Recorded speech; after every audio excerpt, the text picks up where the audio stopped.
আজ 10ই এপ্রিল শুক্রবার জানাবো আজকের বাছাই করা 50টি তাজা সংবাদ। শুরুতেই হেডলাইন্স। বিজেপির সঙ্গে 1000 কোটি টাকার চুক্তি, হুমায়ুন কবিরের কথোপকথনের গোপন ভিডিও প্রকাশ করে দাবি তৃণমূলের। বিহারের রাজনীতিতে এক যুগের অবসান, ইস্তফা দিচ্ছেন নীতিশ কুমার, কে বসছেন মুখ্যমন্ত্রীর চেয়ারে। অষ্টম বেতন কমিশন নিয়ে চূড়ান্ত গণনা, 13ই এপ্রিল কি খুলে যাবে কেন্দ্রীয় কর্মচারীদের ভাগ্যের দরজা। এসআইআরে বাদ পড়া 91 লক্ষ নামের মধ্যে 63% হিন্দু, মুসলিম কত, হিসাব কষেছে তৃণমূল, কি বলছে বিজেপি। আমি কটূক্তি করব না, আপনারাও সীমা রাখুন, নাম না করে নির্যাতিতার মাকে সৌজন্যের পাঠ দিলেন মমতা। 1000 কোটির কেলেঙ্কারি হুমায়ুনের, জড়িত প্রধানমন্ত্রীর দপ্তরও, ফাঁস করল তৃণমূল। হুমায়ুন কবিরের মুখে মুসলিমদের বোকা বানানোর ছক, 200 কোটির ভিডিও ফাঁস করে বিজেপি ও প্রধানমন্ত্রীর দপ্তরকে তুলোধনা কুণালের। কে রাকেশ সিং? রাকেশ সিংটা কে? জেল থেকে ছাড়া পেয়েই ববির বিরুদ্ধে বন্দরে প্রার্থী, প্রতিদ্বন্দ্বীকে নিয়ে জানেন কি বললেন ফিরহাদ হাকিম। হম্বিতম্বি সার, আসানসোল দক্ষিণ কেন্দ্র থেকে লড়াইয়ে ছিটকে গেলেন রাজন্যা। মোদির 6 গ্যারান্টিতে কাঁপছে বাংলা, একগুচ্ছ ধামাকা ঘোষণা করলেন মোদি। অঘটনের আশঙ্কা, ভবানীপুরে শুভেন্দুর কাছে হেরে যেতে পারেন মমতা বন্দ্যোপাধ্যায়। 9 তারিখ আমার কাছে একটা রত্ন এসেছিল, 9 তারিখই আমার কাছে আমার পৃথিবী কেড়ে নেওয়া হয়েছে, অভয়ার মা। 5 মাসের অন্তঃসত্ত্বা ছিলাম, কাজ করিয়ে 1 টাকাও দেয়নি, অভাবে পড়ে লীনা গাঙ্গুলির বিরুদ্ধে বিস্ফোরক অভিযোগ কনিনিকার। এবার বাংলার মসনদে কে? কড়া টক্কর বিরোধীদের নাকি সবুজ ঝড়ই? কি বলছে ওপিনিয়ন পোল। তৃণমূল পার্টি অফিসে হঠাৎ ঢুকে পড়লেন বিজেপি প্রার্থী, কারো পায়ে হাত, কারো সামনে হাত জোড়, কি হলো এমন। 100 গাড়ির বহর নিয়ে মনোনয়ন জমা, যেন দক্ষিণী সিনেমার নায়ক। সিপিএমের দাবাং নেতা শাহাবুদ্দিনের সম্পত্তির হিসেব জানেন। অ্যাডভান্স নিয়েও মোদির সভায় যেতে নারাজ 200 বাস, লোক আনতে বিপাকে বিজেপি, খোঁচা তৃণমূলের। 5 বছর আগে নন্দীগ্রামে পরিবর্তন, এবার পাল্টাবে ভবানীপুরও, শুভেন্দুর জেলায় দাঁড়িয়ে গ্যারান্টি দিয়ে দিলেন মোদি। টাকার বিনিময়ে মুসলিমদের ভাবাবেগ বিক্রি, কুলাঙ্গার হুমায়ুনকে সমাজচ্যুত করার ডাক ফিরহাদের। ভোটের আগেই পকেটে ঢুকবে বকেয়া ডিএ, শিক্ষক ও শিক্ষাকর্মীদের জন্য নবান্নের বিরাট উপহার। এখনও বিজেপির পঞ্চায়েত সদস্য তৃণমূলের প্রার্থী, শুভেন্দুর অভিযোগে পবিত্র প্রার্থী পদ নিয়ে দ্বন্দ্ব। 1500 টাকা নয়, অ্যাকাউন্টে ঢুকলো মাত্র 500 টাকা, কবে মিলবে লক্ষ্মী ভাণ্ডারের বাকি টাকা। পিএম শব্দেই কেন এত রাগ তৃণমূলের? হলদিয়ার মঞ্চ থেকে ডাবল ইঞ্জিন সরকারের ডাক মোদির। এটা ভারত নয় ভাই, পর্যটকদের দাদাগিরি থামিয়ে উচিত শিক্ষা দিল নেপাল, সাফ করতে হলো গুটখার নোংরা। আমি নিজেই অবৈধ, বৈধ ভোটারদের ভোট নেব কি করে, বাড়ছে বিভ্রাট। বকেয়া ডিএ কবে ঢুকবে রাজ্য সরকারি কর্মীদের অ্যাকাউন্টে? ভোটের মুখে বড় পদক্ষেপ মমতা সরকারের। ভিডিও ফাঁস হতেই মুর্শিদাবাদের দলে ভাঙন, আমজনতা উন্নয়ন পার্টির ব্লক সভাপতি যোগ দিলেন তৃণমূলে। আমেরিকা যুদ্ধবিরতি লঙ্ঘন করেছে দাবি করে ফের হরমুজ প্রণালী বন্ধ করল ইরান। ফুটফুটে ফর্সা, প্রচারে ফের বেফাঁস দিলীপ, বোধহয় পছন্দ করেন কটাক্ষ জুনের। সপ্তম বেতন কমিশনের ডাবল বেতন, রাজ্য কর্মীদের বেতন বৃদ্ধির সম্পূর্ণ হিসাব ফাঁস। 7 জন মিলে ধর্ষণ, 16 বছরের ছাত্রীকে, যোগীরাজ্যে ফের প্রশ্নের মুখে নারী নিরাপত্তা। পাকিস্তান ভরসার যোগ্য নয়, বিস্ফোরক দাবি ইসরায়েলি দূতের। ঘেরাও হতেই পুলিশ করেছিল মামলা, মোদি আসার আগেই আদালতে অন্তর্বর্তী জামিন নিলেন শঙ্কর। ভোটের মুখে জামিন পেয়ে কি কারো অস্বস্তি বাড়ালেন সুদীপ্ত সেন? মুখ খুললেন কুণাল বিকাশ শ্রমিকরা। ধর্মের কল বাতাসে নড়ে, হুমায়ুনের বিতর্কিত ভিডিও নিয়ে মুখ খুললেন অধীর। এবার দীঘা যাওয়া আরও সহজ, হাওড়া থেকে স্পেশাল লোকাল চালু, সময়সূচি জানুন। 74,000-এর বেশি রেকর্ড ভোটার বাদ শামশেরগঞ্জে, রাজ্য জুড়ে তালিকা সংশোধনে কোন বিধানসভায় কত বাদ। ঝমঝমিয়ে বৃষ্টি, হাওয়ার দাপট, হঠাৎ বিকট শব্দে বজ্রপাত, সতর্কতা জারি কলকাতা সহ বিভিন্ন জেলায়। সারদা মামলায় বড় মোড়, সুদীপ্ত সেনের জামিনের পর বিস্ফোরণ কুণাল ঘোষের। ভোটের আগে শক্তি বৃদ্ধি, উলুবেড়িয়ায় মন্ত্রী পুলক রায়ের হাত ধরে তৃণমূলে 11 পঞ্চায়েত সদস্য। ব্যাংকের অ্যাকাউন্ট নম্বর চাইলে দেবেন না, সতর্ক বার্তা মমতার। বিজেপির বিরুদ্ধে চাঞ্চল্যকর দাবি। 3 রাজ্যে ভোট যুদ্ধ, অসম, কেরল, পুদুচেরিতে ভাগ্য নির্ধারণ, নজরে 10 লক্ষ নতুন ভোটার। লেবাননে ইসরায়েলি হামলার জেরে হরমুজ প্রণালী বন্ধ করল ইরান, অনিশ্চয়তার মুখে তেল সরবরাহ। কৃষ্ণনগর উত্তরে তৃণমূলের প্রার্থী বদলের জোর জল্পনা, একই আসনে মনোনয়ন 2 নেতার। নন্দীগ্রামে মহাবিপাকে তৃণমূল প্রার্থী, অভিযোগের পরেই পবিত্রর বিরুদ্ধে মামলা করল নির্বাচন কমিশন। এতক্ষণ শুনছিলেন আপনারা সংবাদ শিরোনাম, এবার শুনবেন বিস্তারিত খবর। বিরোধী দলনেতা শুভেন্দু অধিকারী, মধ্যপ্রদেশের মুখ্যমন্ত্রী মোহন যাদবের সঙ্গে হুমায়ুনের যোগাযোগ রয়েছে বলে দাবি করা হচ্ছে ভিডিওয়। তৃণমূলের ফাঁস করা এই ভিডিওর সত্যতা যাচাই করেনি আনন্দবাজার.com। গোপন ক্যামেরায় ধরা পড়া ভিডিওতে হুমায়ুন কবির, বিজেপির সঙ্গে গোপন আতাত রয়েছে আমজনতা উন্নয়ন পার্টির নেতা হুমায়ুন কবিরের। ভিডিও ফাঁস করে এমনটাই দাবি করছে তৃণমূল।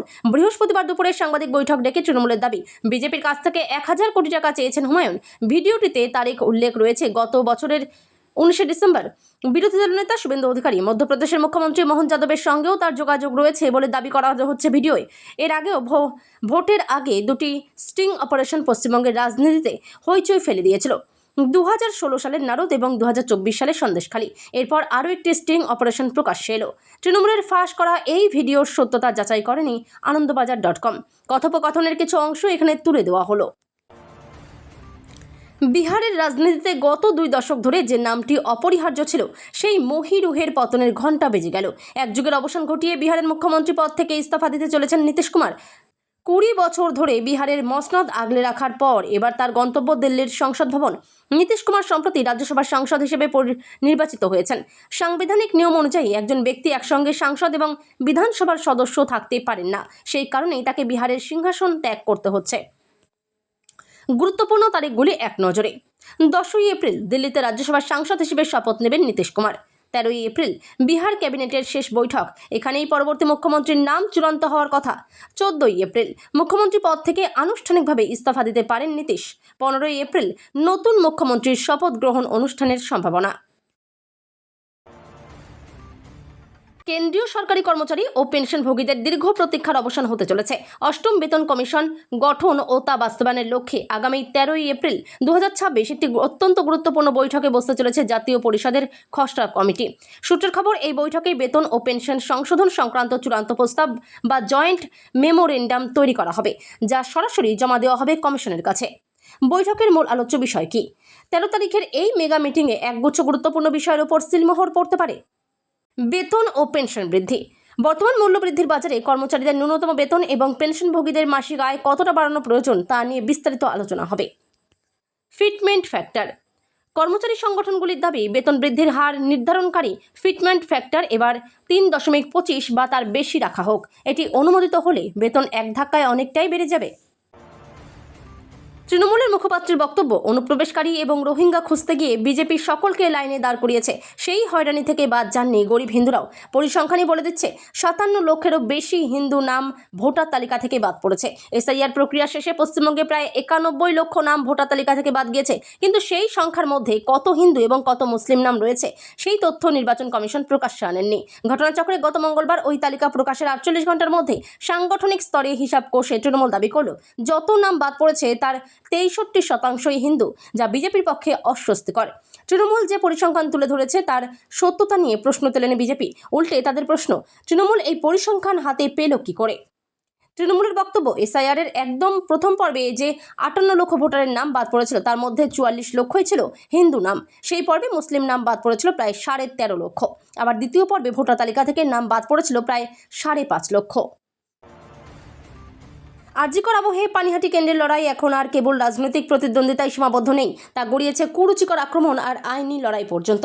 এই প্রেক্ষাপটে দাঁড়িয়ে বৃহস্পতিবার পানিহাটির জনসভা থেকে একদিকে যেমন নিজেদের দলের আদর্শ তুলে ধরলেন তৃণমূল নেত্রী মমতা বন্দ্যোপাধ্যায়, তেমনি অন্য পক্ষকে মনে করিয়ে দিলেন সৌজন্যের পাঠ।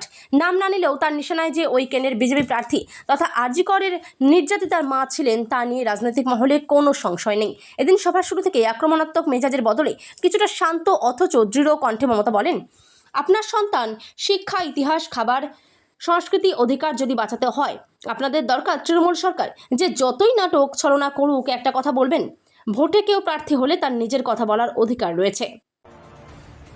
ফাঁস হয়ে গেল বিজেপির সঙ্গে হুমায়ুন কবিরের আঁতাত। ভিডিও প্রকাশ করে বাংলার নির্বাচনে কেন্দ্রের বড় ষড়যন্ত্রের কথা জানালো তৃণমূল কংগ্রেস। হুমায়ুনের সঙ্গে বিজেপির সেটিং নিয়ে আগেই অভিযোগ তুলেছিল রাজ্যের শাসক দল। তবে এবার তৃণমূলের দেওয়া ভিডিওতে যা দেখা গেল তাতে 1000 কোটি টাকার আর্থিক কেলেঙ্কারিতে শুধু যে হুমায়ুন জড়িত তাই নয়, এর সঙ্গে বিরোধী দলনেতা শুভেন্দু অধিকারী, অসমের মুখ্যমন্ত্রী হিমন্ত বিশ্ব শর্মা, মধ্যপ্রদেশের মুখ্যমন্ত্রী মোহন যাদব, বিজেপির কেন্দ্রীয় নেতা থেকে শুরু করে খোদ পিএমও পর্যন্ত জড়িত। ভিডিওতে দেখা যাচ্ছে বাবরি মসজিদ নিয়ে সংখ্যালঘু আবেগ কাজে লাগিয়ে ভোট কাটাকাটির খেলা চলছে। 200 কোটি টাকা অ্যাডভান্স পর্যন্ত নিয়েছেন হুমায়ুন। কেন এত বড় স্ক্যামের তদন্ত হবে না? কেন নোটিশ পাঠিয়ে হুমায়ুনকে ডাকা হবে না? প্রশ্ন তুলল তৃণমূল। বিধানসভা ভোটের দোরগোড়ায় দাঁড়িয়ে বঙ্গ রাজনীতিতে আছড়ে পড়ল এক ভিডিও। ভরতপুরের বিদায়ী বিধায়ক ও আমজনতা উন্নয়ন পার্টির চেয়ারম্যান হুমায়ুন কবিরের 19 মিনিট 1 সেকেন্ডের একটি ভিডিও সমাজ মাধ্যমে ভাইরাল হতেই রাজ্য জুড়ে শোরগোল পড়ে গেছে। ওই ভিডিওর সূত্র ধরে এবার সরাসরি প্রধানমন্ত্রীর দপ্তর এবং 1000 কোটি টাকার এক কথিত নির্বাচনী দুর্নীতির অভিযোগে সরব হলেন তৃণমূলের রাজ্য সাধারণ সম্পাদক কুণাল ঘোষ। ভাইরাল হওয়া ওই ভিডিওতে দেখা যাচ্ছে হুমায়ুন কবির ওই ব্যক্তির সঙ্গে বিভিন্ন বিষয় নিয়ে আলাপ করতে দেখা যাচ্ছে। ভিডিওর আলাপচারিতায় উঠে এসেছে যে মূল বিষয়গুলো। ভিডিওতে এক ব্যক্তি প্রশ্ন করেন, আপনাকে মুসলিমদের বোকা বানাতে হবে?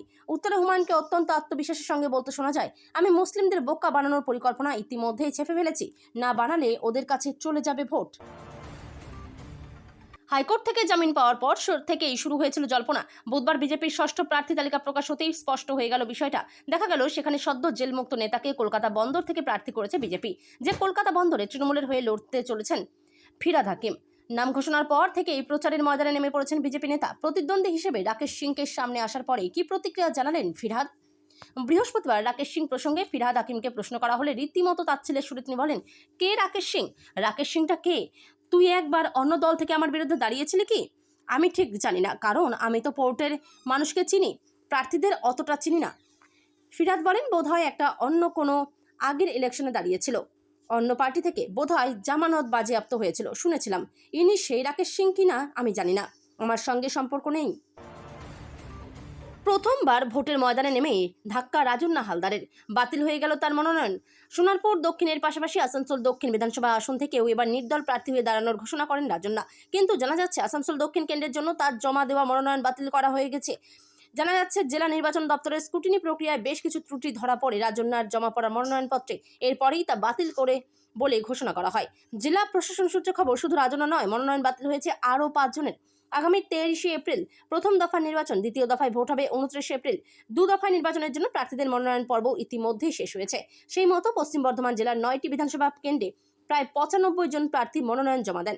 সেগুলি সম্প্রতি পুঙ্খানুপুঙ্খভাবে পরীক্ষা করেন নির্বাচন কমিশনের আধিকারিকরা। জেলা প্রশাসন সূত্রে খবর, 9টি কেন্দ্রের মোট 95 জন প্রার্থীর মধ্যে 5 জনের মনোনয়ন বাতিল হয়েছে।